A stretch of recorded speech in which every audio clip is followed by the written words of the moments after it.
All right, well, we're live with our second ever town hall. I'm Tim Joyner. I'm here with Dr. Kevin Priest, School Administrator at Hampton Park Christian School. Kevin, it's good to see you again. Good to be here. So, Kevin, a few weeks ago, we met and we announced fall plans. And there were a lot of people interested in that. For some reason, people care about what their kids are going to do for school in the fall. It's an important topic that we're all pretty invested in. So, I think we had 1,700 people on either live or watching the replay, so a lot of interest. And maybe for those of us that weren't part of that town call, that live stream, maybe you can recap what is the big news about fall. Yeah, we're going to be open and teaching in person, yes. So I think the big takeaway from last time was as normal as possible with reasonable precautions. Is that an accurate capture of that? Definitely. Of course, the goal of that first town hall was to answer parent questions. And the biggest question that we had was that, will you be open in the fall? And so the theme of that, as you said, really focused on two different areas. First of all, normal school, as normal as possible from the parent perspective especially. It will feel very normal for them, but sensible precautions. And we ended up focusing mostly on the normal part. Mm-hmm. So really excited tonight to be able to answer a number of questions about the sensible precautions that we plan to take this fall.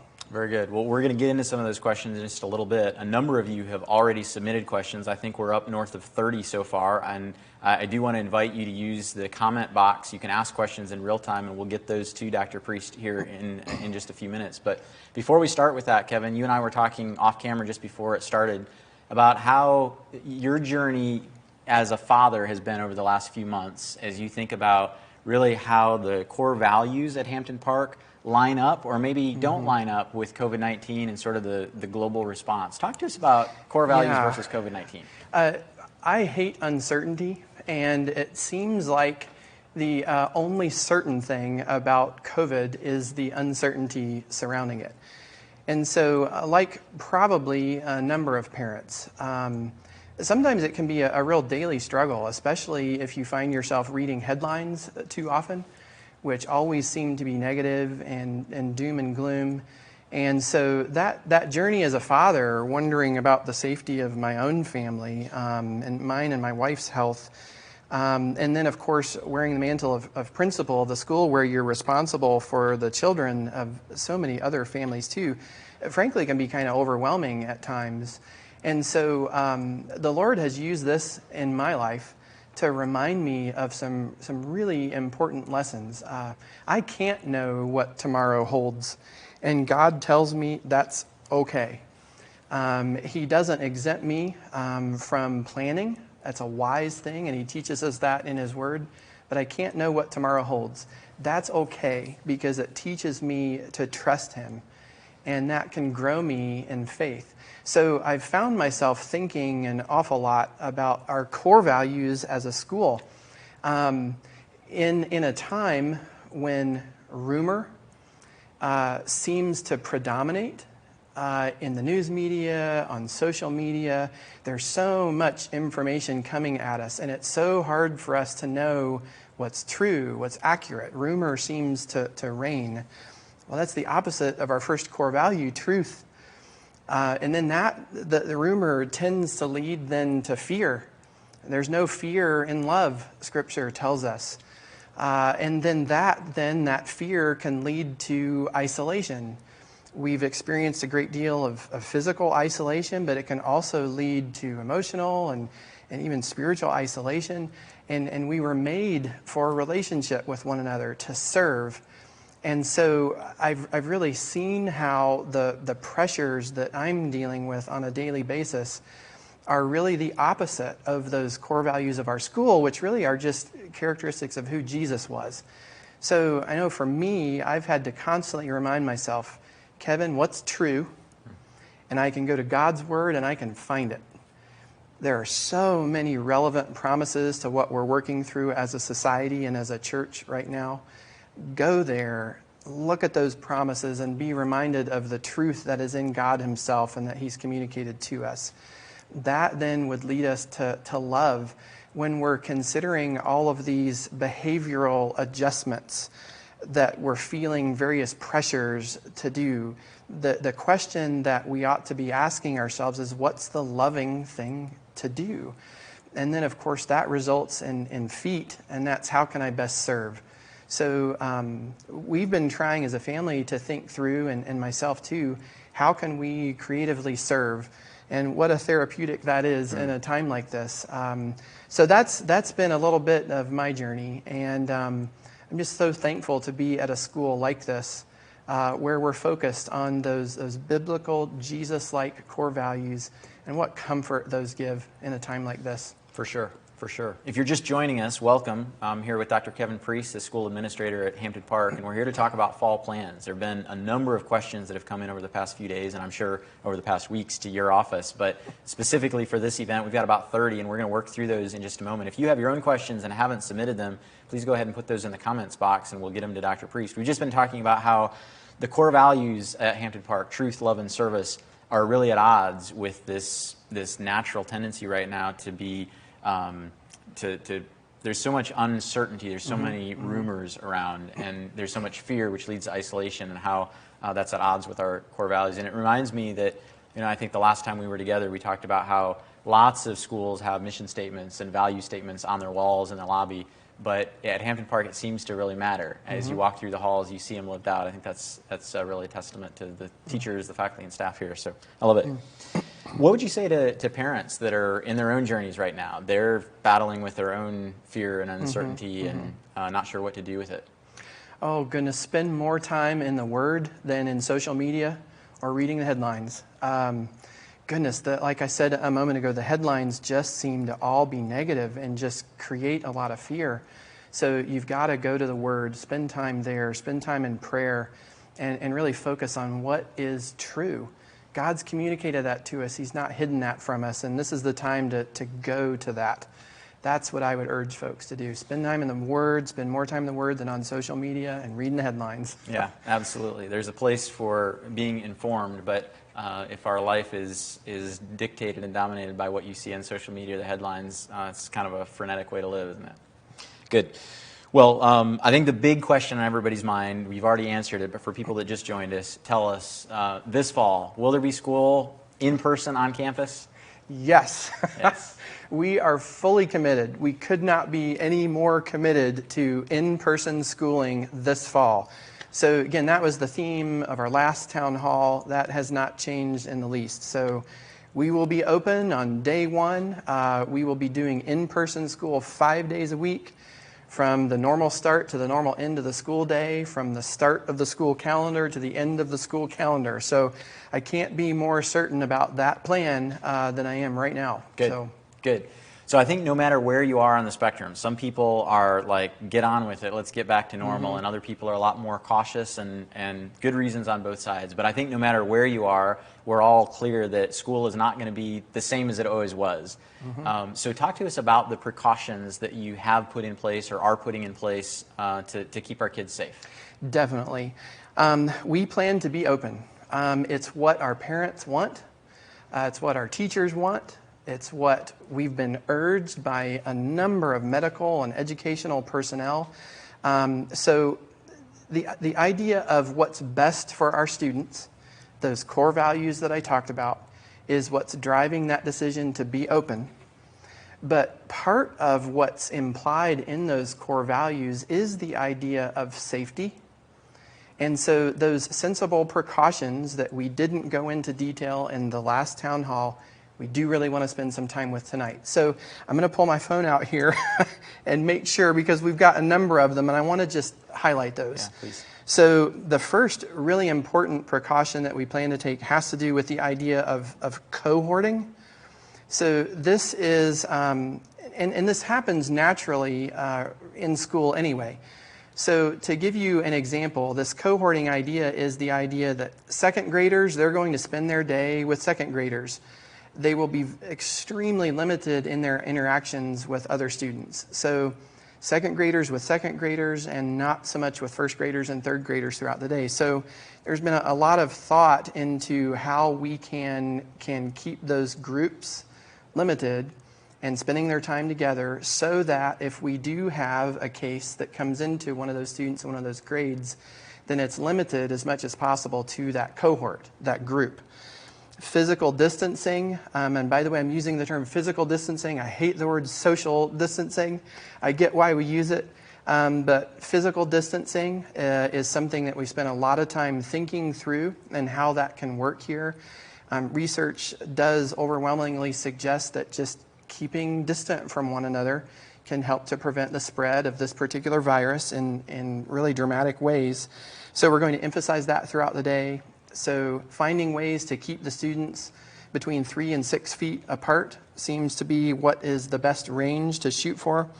Strategic scheduling, one-way stairwells, assigned seating in larger spaces, so meeting in different locations where we can spread out more.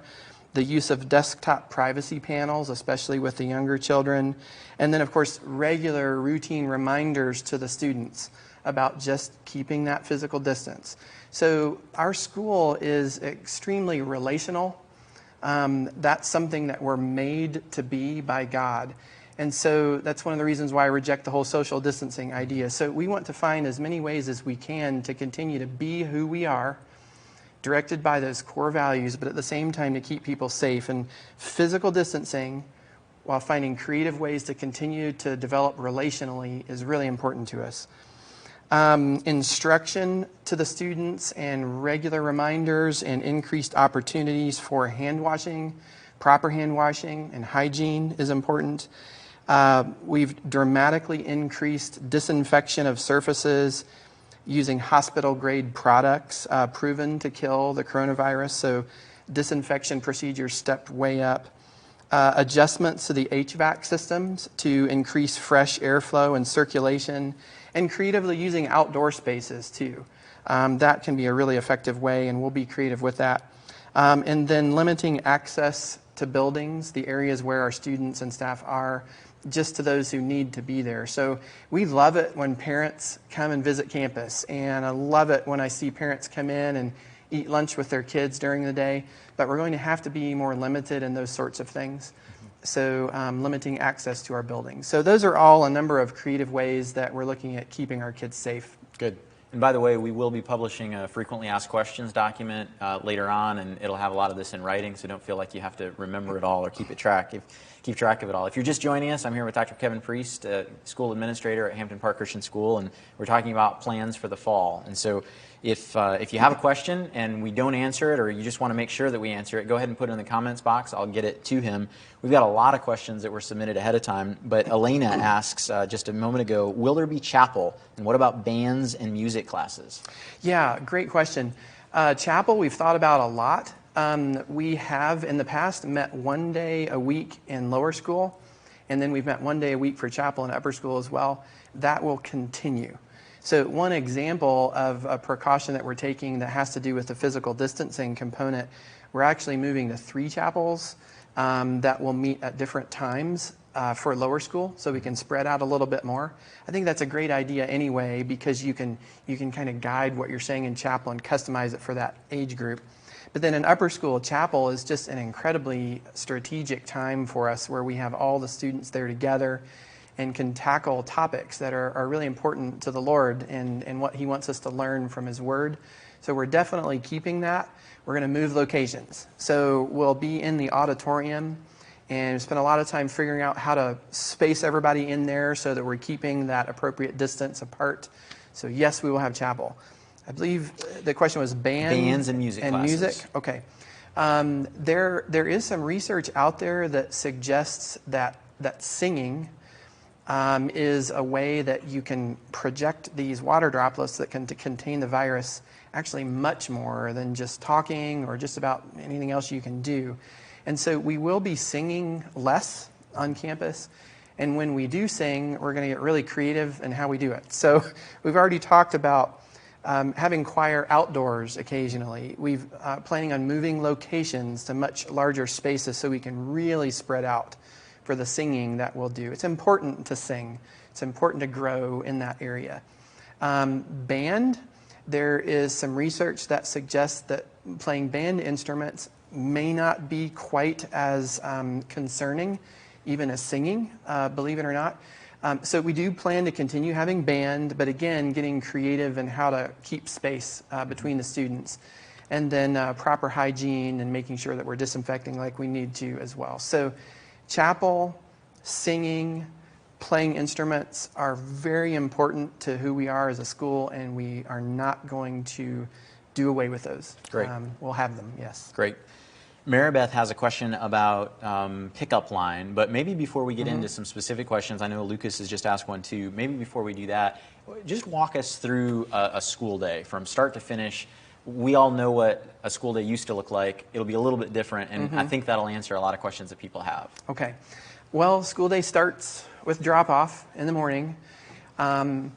Typically, and I've observed drop-off in both upper school and lower school for quite some time, it actually naturally tends to be pretty spaced out. And so we don't really need to adjust drop-off too much. We'll tweak those a little bit, and we're fine-tuning those plans for how to run the car lines, et cetera. But we don't anticipate a lot of tweaking to the actual drop-off itself, including locations. There is one adjustment. We looked at the times during the day, and this especially affects upper school. In between classes, at the end of the day, there are various other times, one of them being early stay, where students naturally just group up. And so we had to look really hard at each of those and find creative ways to again, emphasize that physical distancing that we talked about earlier. So the location for early stay for upper school will be different. We're using the blue room so that we can space out. We're going to go ahead and continue using the Collins Auditorium for lower school. And if we need to have overflow to keep spacing, we can utilize these classrooms too. For instance, the 5th and 6th graders had already been going to their classrooms for part of that, and the teachers had graciously been supervising them in that and giving them some really creative things that they can do to start the day. So we'll be tweaking those a little bit. Did you want me to keep going with each just walk through aspect the of the day? Oh, there's a lot to it. Probably the next thing that we could talk about would be classrooms themselves. As our folks know, we're committed to a healthy faculty-student ratio. In fact, enrollment is growing like gangbusters right now, and we were just talking about caps on the classes because we're committed to a healthy student-teacher ratio. It's important to our school. And that's a good thing now because we want to be able to space out the desks as much as possible in each room, again, shooting for that 3 to 5 feet of distance, angling each of the desks in the same direction, so kids are facing the same direction. Even those panel dividers that some of the students in lower school have been using, but we're going to make sure we have those available for all of the classes to use. So a number of things in the classrooms themselves to help with the distancing that we talked about. Of course, disinfection of surfaces too. Probably should have talked about that first because that will be happening thoroughly after kids are gone each night before they come in the next day.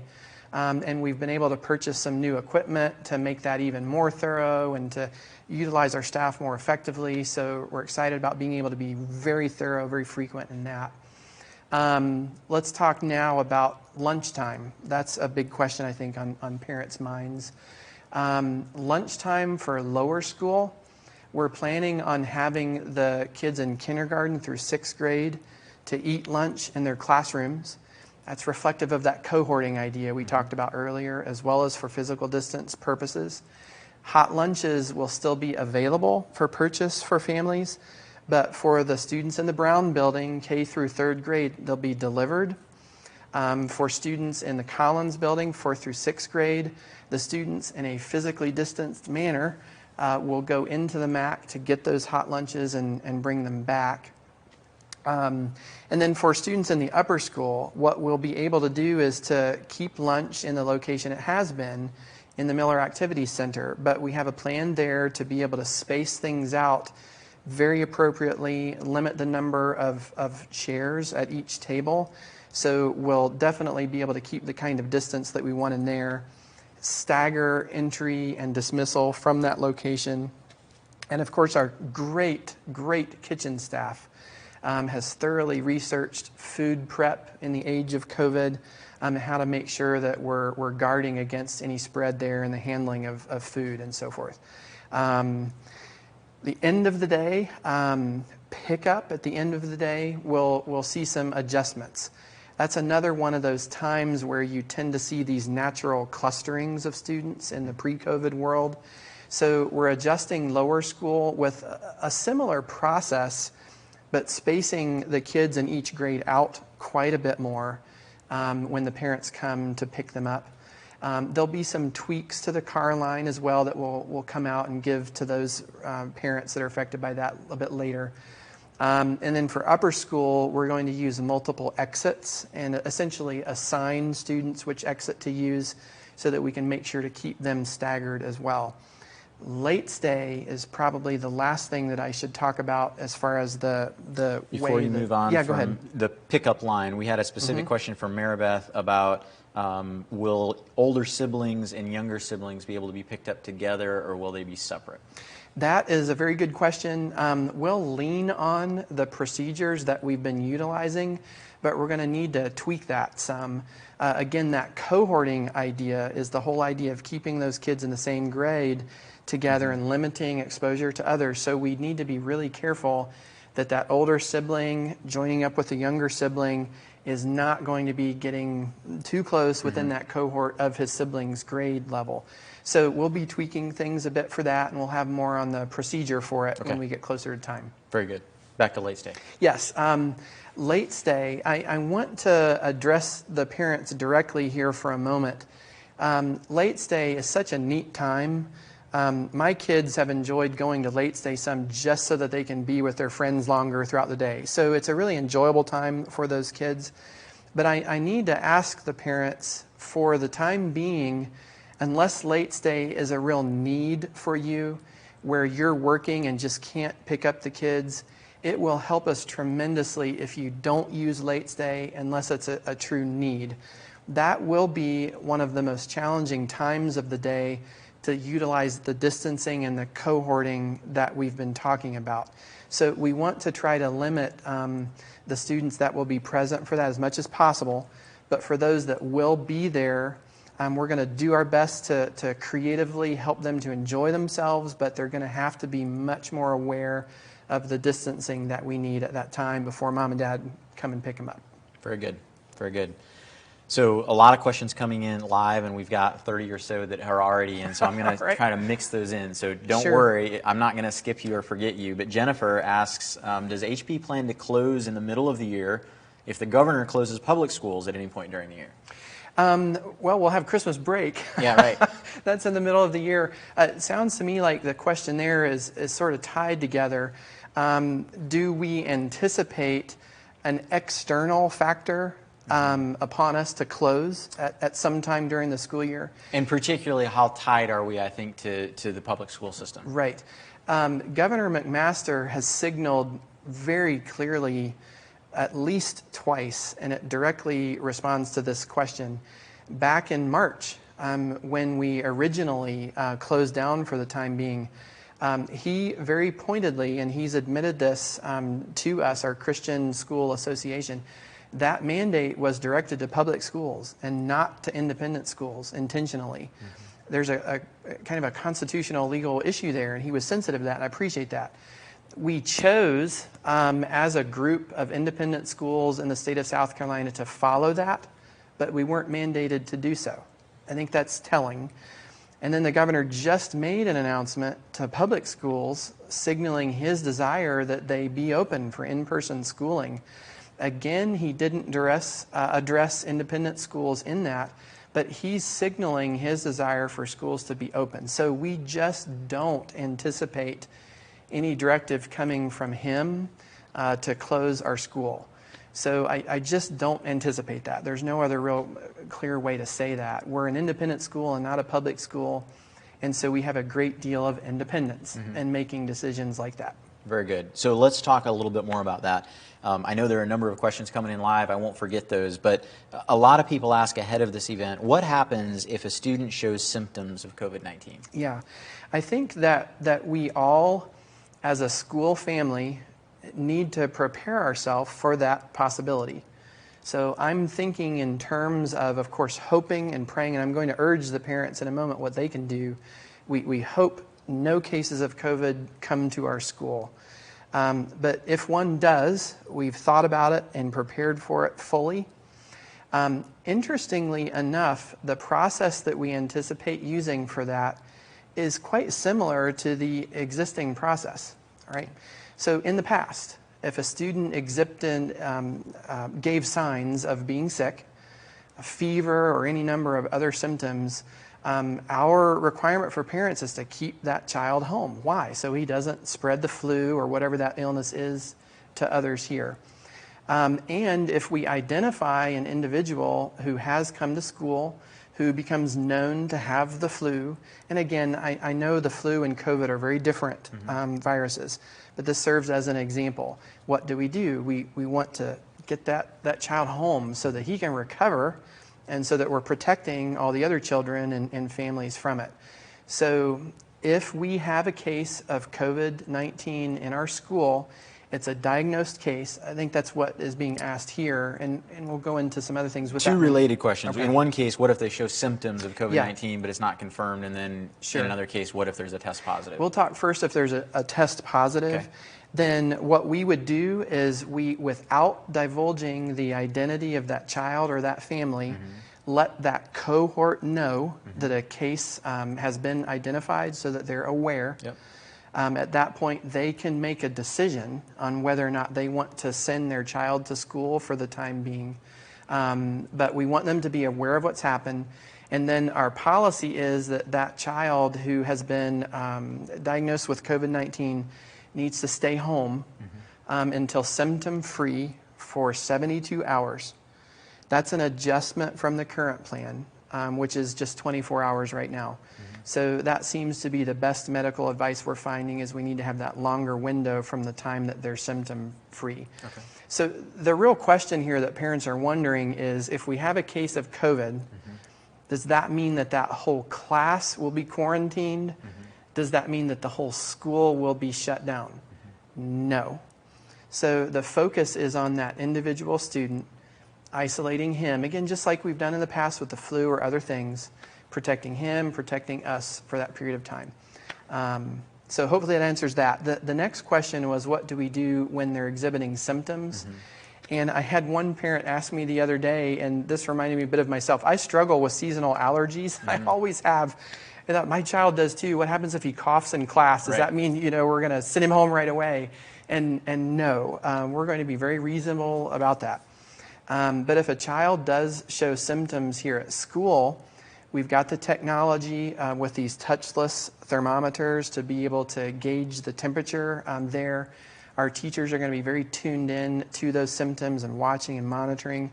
And if we feel like there's a need, we're going to take that temperature. We're going to usher that child to an isolated location, and we've used those in the past for flu and other things.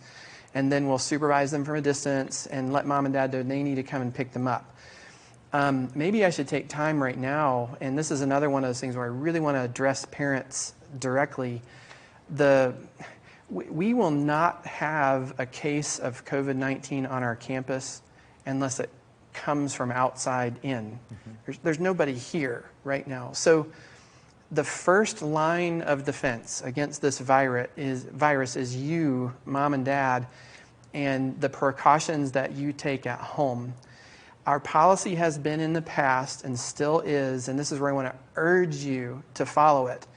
If your child is showing symptoms at home, please screen at home before you ever get in the car, and in an abundance of caution and love and service to the fellow family here, stay home.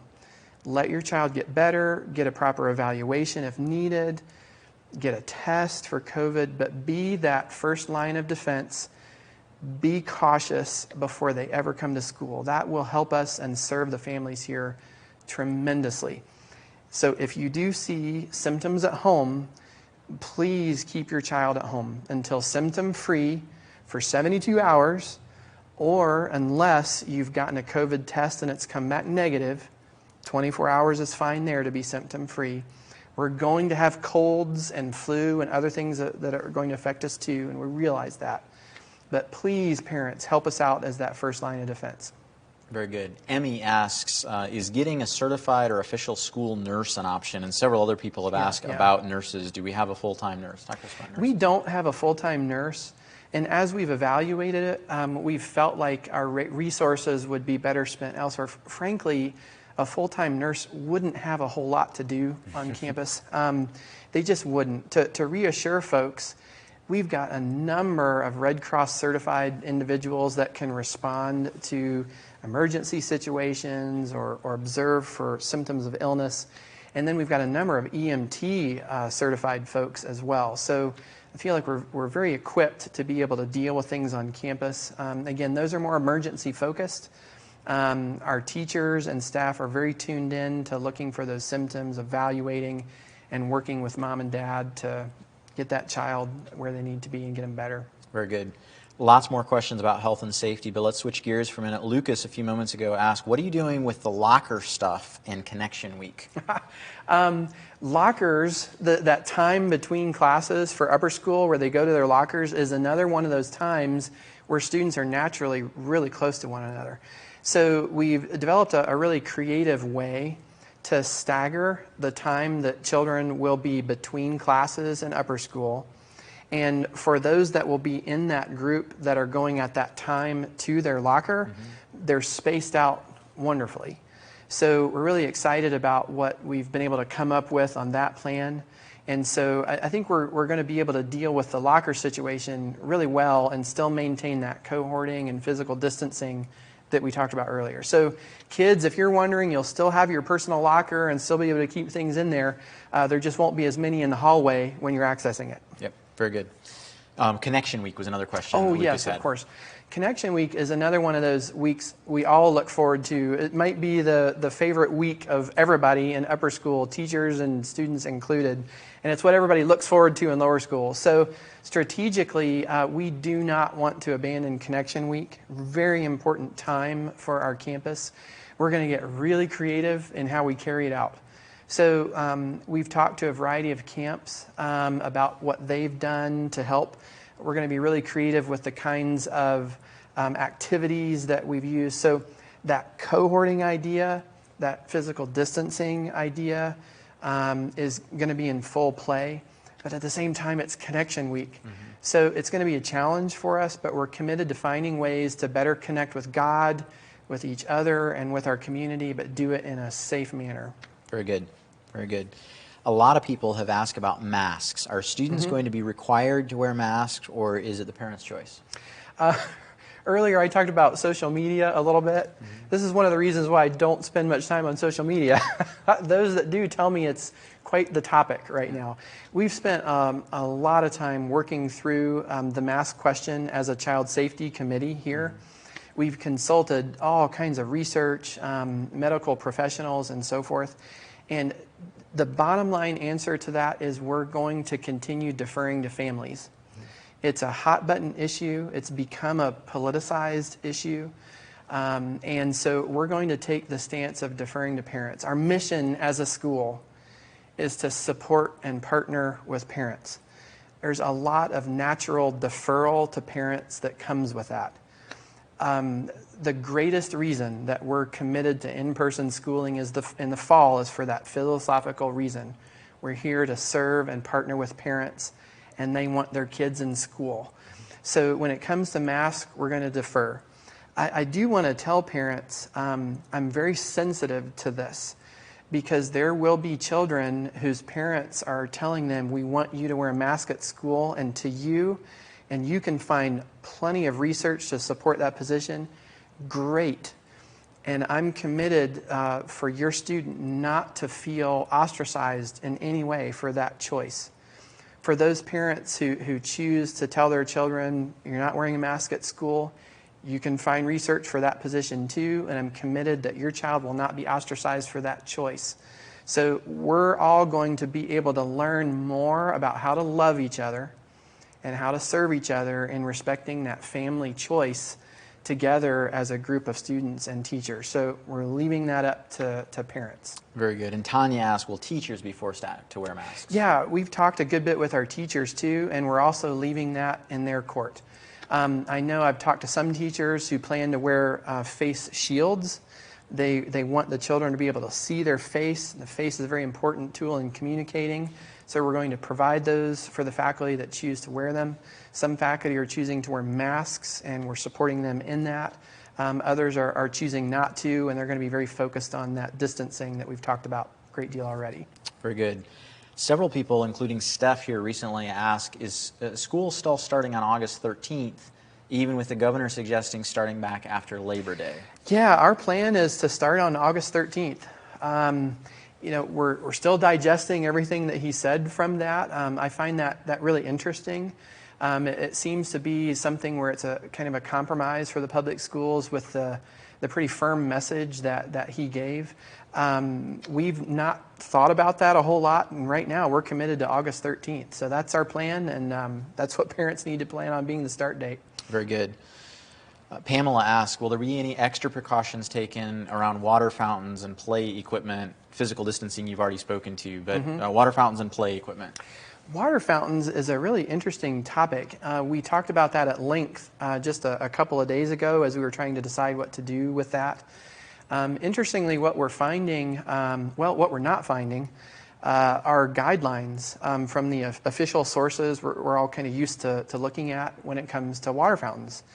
And so at this point in time, we're planning on not turning off the water fountains. But at the same time, we're urging families to go ahead and send a water bottle with your child out of an abundance of caution. So I'm not prepared to say that water fountains are going to be roped off or turned off. There are times in the day where that might be a useful thing and a helpful thing for the kids to stay hydrated. But I know we're planning on sending water bottles with our kids to school, and I want to urge parents to consider doing that too. Very good. Very good. Several people have asked about PE and recess. Kimberly and Tanya here a few minutes ago asked, will there be recess and PE?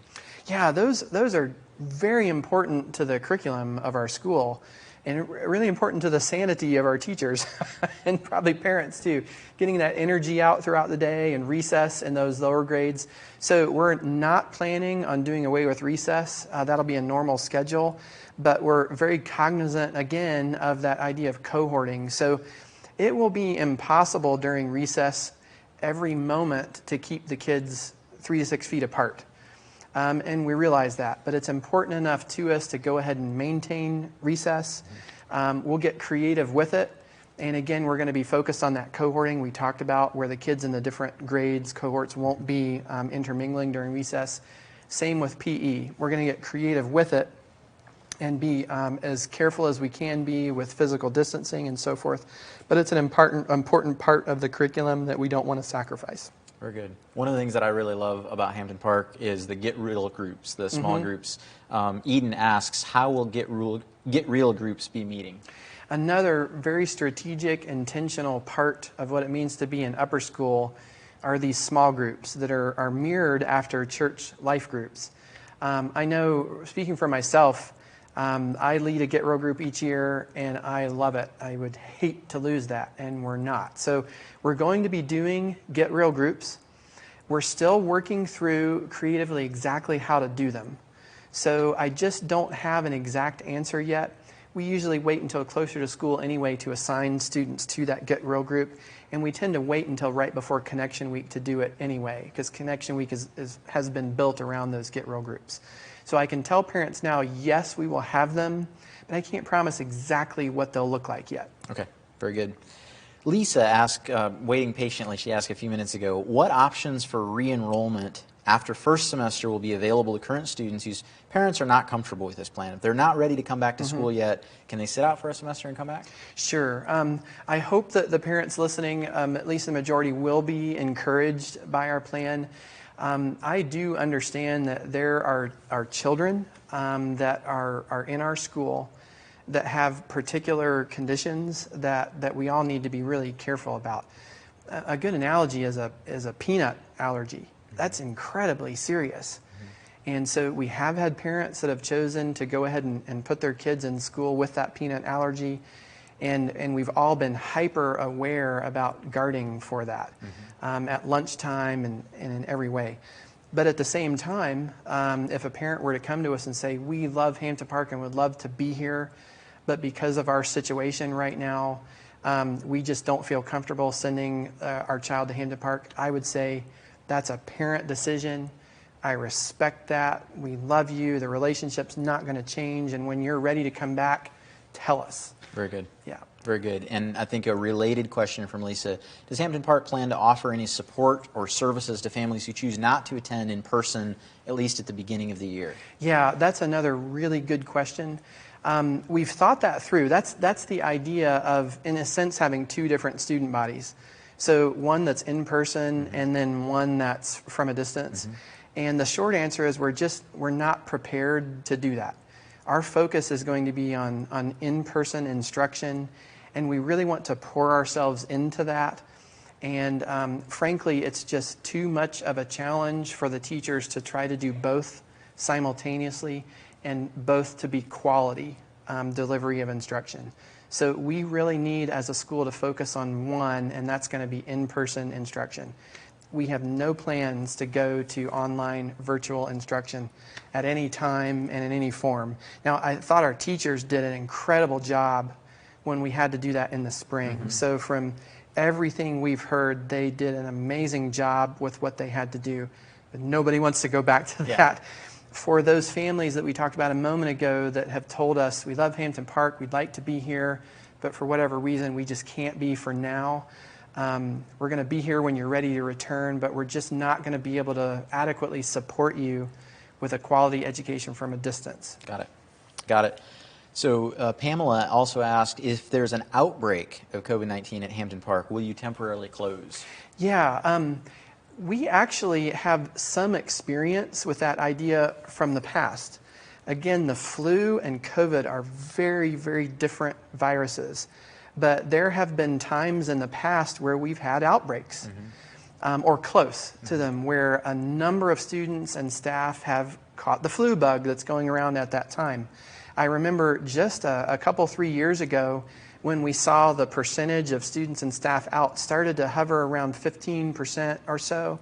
And so I was committed at that time, and our child safety staff, that if we had hit a particular percentage, that we were going to be ready to call some days of rest, is how I was going to refer to it, and just let people get better, halt the spread of flu in the student body, and just take a break, if you will.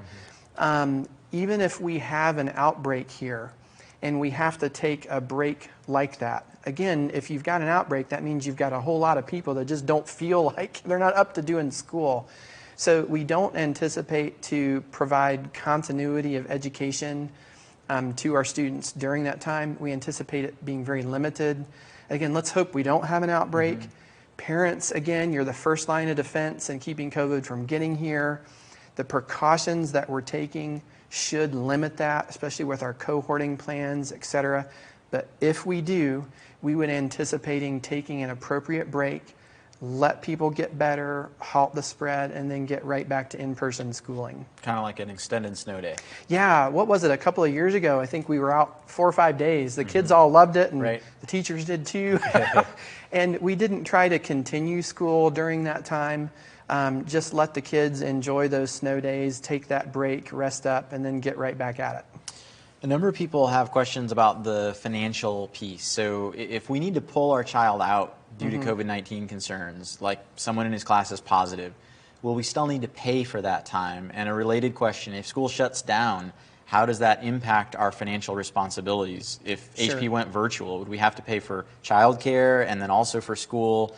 If we went e-learning, could we be released from our contract? So a number of financial questions. What if? Yeah, I've probably answered the majority of those questions with the previous answer. So we're committed to in-person schooling, and we do not have any plans to go online or virtual. So that question really becomes moot. Now, for the parent who might feel like they need to pull their child at some point in the school year, we'll work with them. We've had times in the past where folks have pulled their children for extenuating circumstances, and we'll work with them. So that should be the least of their worries at that time. Very good. Very good. Mary says, what plans are in place to help a sick child stay caught up with work? Inevitably, kids will get sick with anything, not just COVID-19, and need to miss school. Right. How do we help them stay caught up? Great question. We've got a lot of experience with that. Okay. So every year we have children out for periods of time. My son battled some extended illness a few years ago, and he was out for school a lot. And as a parent, to see what the teachers did above and beyond the call of duty, creatively to help him get caught up, was such a blessing and encouragement to me as a dad. So again, we have sick kids that are out regularly, and our teachers are just the best in the world, and they're going to creatively help that child get caught up as soon as they're feeling up to it. Very good. I want to go back to something you said a little while ago. Chelsea says, what do you mean by panel dividers in the classrooms? Yeah, I'm trying to think how to best describe them. They're made of different materials. There are the cardboard versions that are inexpensive and then the super expensive plexiglass versions. But imagine a little cubicle that's portable that you can kind of create. So imagine a 3-sided piece that fits on a desk. And then you've kind of created a little personal space for the child. So where you first saw these marketed to schools was as a way to prevent cheating, actually, to keep eyes on your own paper and to present just some space that can help the kids stay focused when they take quizzes and tests. So that was the original idea. But a lot of schools are looking at those now as just another way to help to potentially prevent those water droplets that we breathe on a regular basis from going further. So we're looking at, in fact, some of the classes have already been using those here. So we've had some experience, and some of the kids are used to those. So we want to make sure those are available for the teachers to use quite a bit more to help, with what I just described. Very good. Changing subjects a little bit, Elizabeth says, are any classes already full? And I know several other people have asked similar questions. Yes. Praise the Lord, enrollment is looking just wonderful. So the problem that comes with that, and it's a good problem, is that we're starting to hit our caps in a number of classes. And so for those of you that might be listening and you're considering Hampton Park, you might want to consider a little bit quicker because we're starting to hit those caps. Again, we're committed to a healthy faculty-student ratio and being able to distance in our classrooms in an appropriate manner. So we're committed to those caps. I hate turning people away, but we're getting close to caps in a number of classes, and we've already hit it in at least 2, maybe 3. We're looking at it not just daily, but throughout the day. Yeah. So, very good. Matt and Karen ask, how will you be cohorting upper school with all the different schedules? Yeah, very good question. 7th and 8th grade is not as much of a challenge because of the way that the day is structured. 9th through 12th grade, where it gets difficult with the cohorting is those elective classes. You might have a class where you've got 10th, 11th, and 12th graders in it. And just to be very, very honest with you, we're going to cohort as best we can. So for the vast majority of the day, 9th grader with 9th grade, 10th with 10th, etc. For those few times where we have them in those electives classes, we're just going to do our best, again, to really emphasize physical distancing there. But to be real honest, and our high school isn't tremendously large, but in some situations, that's going to have to be thought of as a larger cohort. Got it. Karen asked, could Hampton Park require a 2-week quarantine for all students and staff before returning to school in August? Well, that's an interesting question. We really wouldn't be in any position to require a 2-week quarantine before coming to school. Boy, there's no way we could really monitor that or enforce that. It's an interesting idea. I guess it harkens back to what I said earlier when I looked in parents' eyes. Again, you're the first line of defense. So, the more that you can be cautious at home and where you go and what you choose to do, the more potential that we have of keeping the virus here. So if you want to quarantine before you come, great, but that'll be really hard for some families to do too. Kit says, how will absences for sickness or quarantine be accommodated? And it's similar to something that Michelle had asked earlier. In the past, there's been a maximum of 10 days missed in order to pass a class. Will that apply? What if a family member tests positive for COVID, the student needs to quarantine for 2 weeks? How's that going to work out? We're going to be flexible with that. That's the simplest answer. My son that I mentioned earlier that was out battling some extended illness, he exceeded those 10 days, and we have ways to help those students to make that up. So at this time, and when kids need to be out for an extended period of time for their health and well-being and for the health and well-being of everybody else, the least of parents' concerns needs to be that absentee policy. We are going to work with families on that, and they don't need to worry about it. Very good. A couple more about health and safety. Carrie says, will the teachers be taking temperatures daily for every student? No, we don't plan to do screening. There are some businesses that are doing it. There are some schools that are doing it, particularly in Asia. Not as many in Europe are doing that, but some. You're seeing talk of some of that in the States as well. The research on that indicates that it's not a terribly effective way of helping to prevent COVID. I won't go into all the details as to why, but there are even official statements from health organizations saying put your resources in other places. And so we don't plan to have a screen at the beginning of the day that teachers or other staff would conduct with those temperature checks. But at the same time, parents, please screen at home. And if your child feels warm in the morning, check their temperature by first, hand touch. It's what we parents do all the time. Take the temperature at home. Help us out in that way. If we suspect the potential of a fever here at school, we see other symptoms.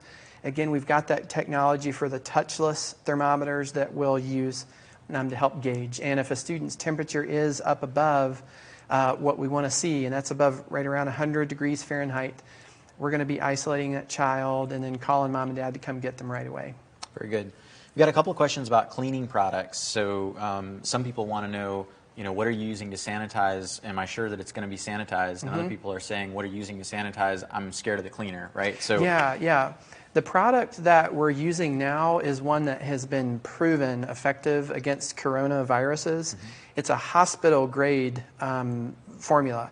So it's very safe to use unless you're a coronavirus, right. I guess. Right. So it's very, very effective to be used. And we'll be using that on a very frequent basis. We don't use that when the kids are present. So there are other ways to disinfect throughout the day, and we do plan to do that. So we're actually going to wipe down desks at the change of every class in upper school. We'll wipe down desks frequently in lower school as well. And that's with what you can think of as the Clorox wipe type solution. So it's effective against coronavirus, and it's not a problem to be around children when they're breathing and so forth. So I guess you could say there are two different facets to it. There's the throughout the day part that will be very safe for our kids, and then there's the after school part that would be very effective as well. Great. We asked earlier about how to cohort the upper grades, but Eden asked, what about 5th and 6th grade as they change classes for subjects? Right, good question. When we talk of cohorting, we really need to think in terms of the grades. So here's what I mean by that. Nearly all of the grade levels in our school have two different sections, if you will. There are two different teachers for second and third, et cetera. And so in one sense, we're cohorting with that one section of the class. But there are times in the day when those students will, for periods of time, short periods, come into contact with students in other grades. Some of the related arts classes, for example.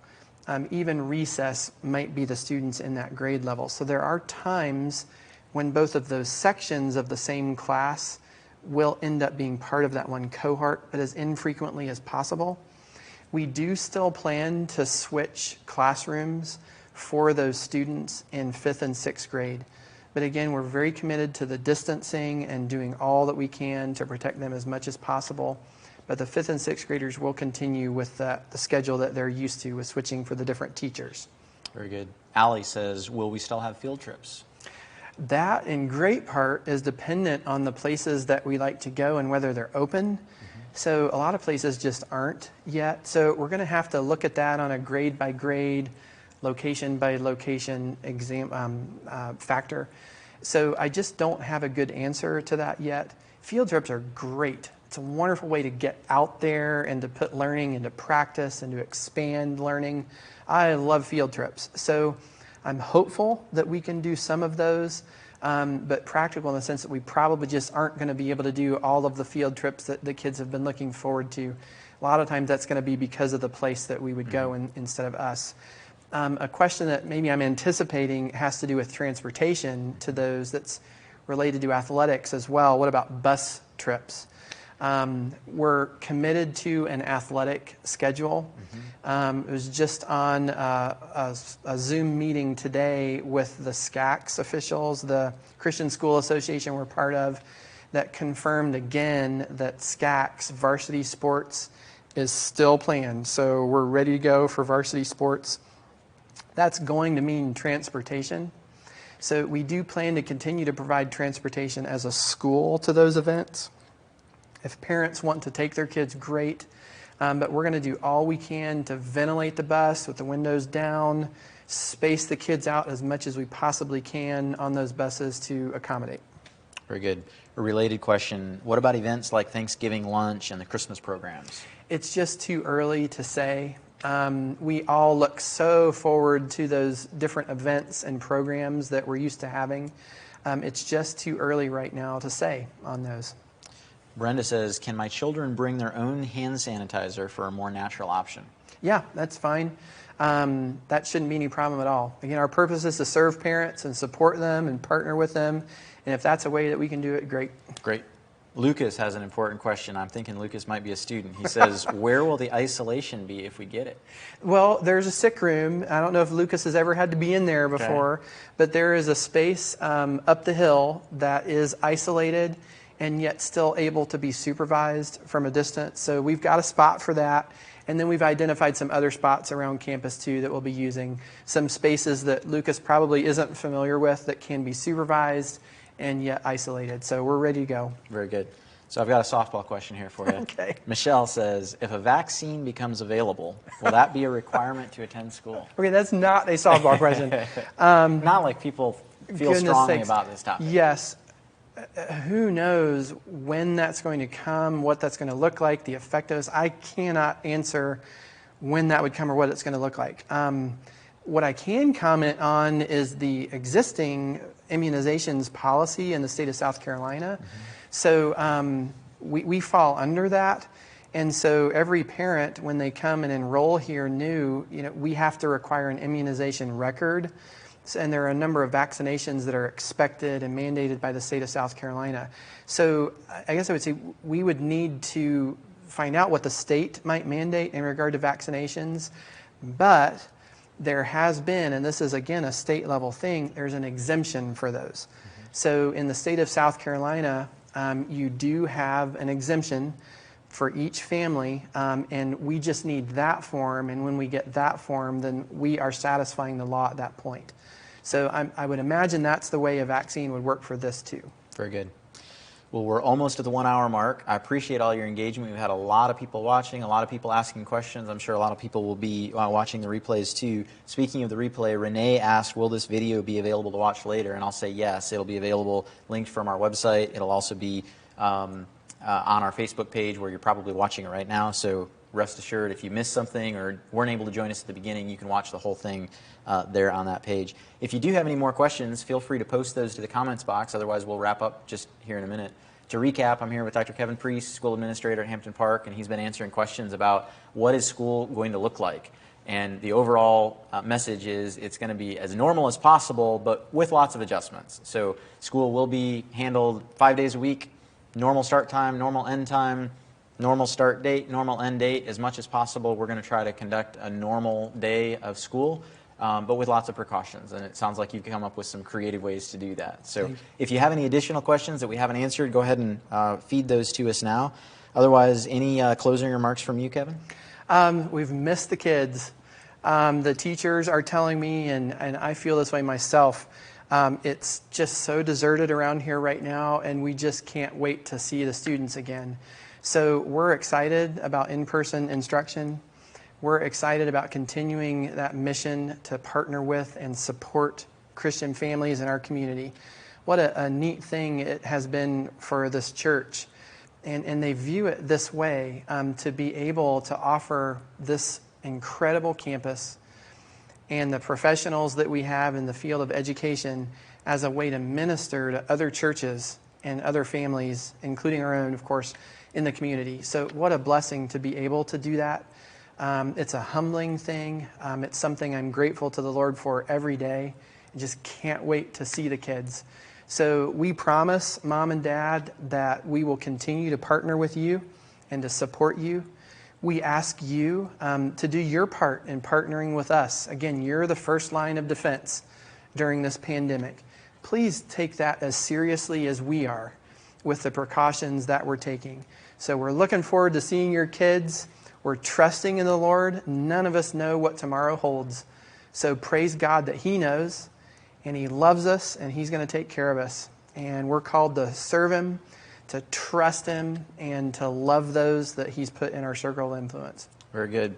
One or two wrap-up things. I've got one more question, but before I get to that, if people are new to Hampton Park, maybe they have been thinking about it, maybe they haven't been thinking about it, but somehow they ended up on this town hall tonight, and they want to find out more, what should they do? Yeah, call the office. Email me, email the office. Check out our website. There's just a wealth of information there, including the application, how to actually apply.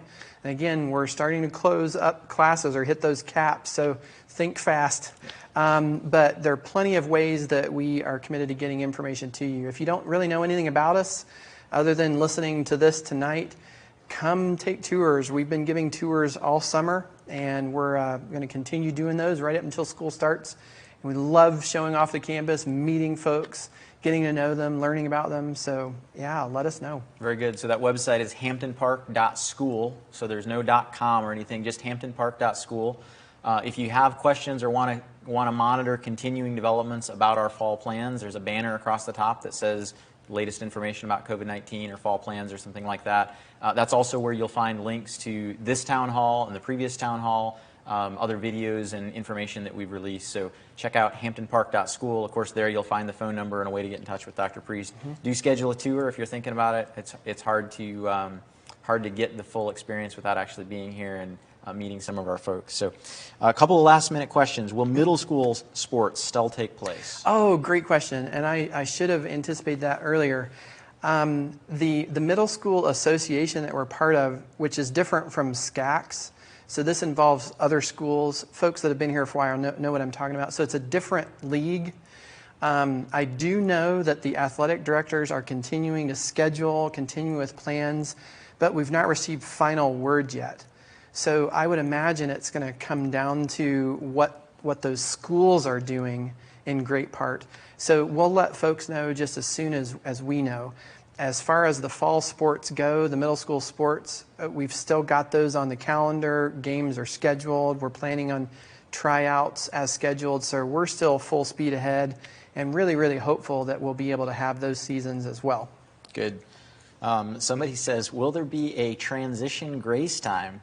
Just in case some parents, hypothetically, were terrible teachers at home.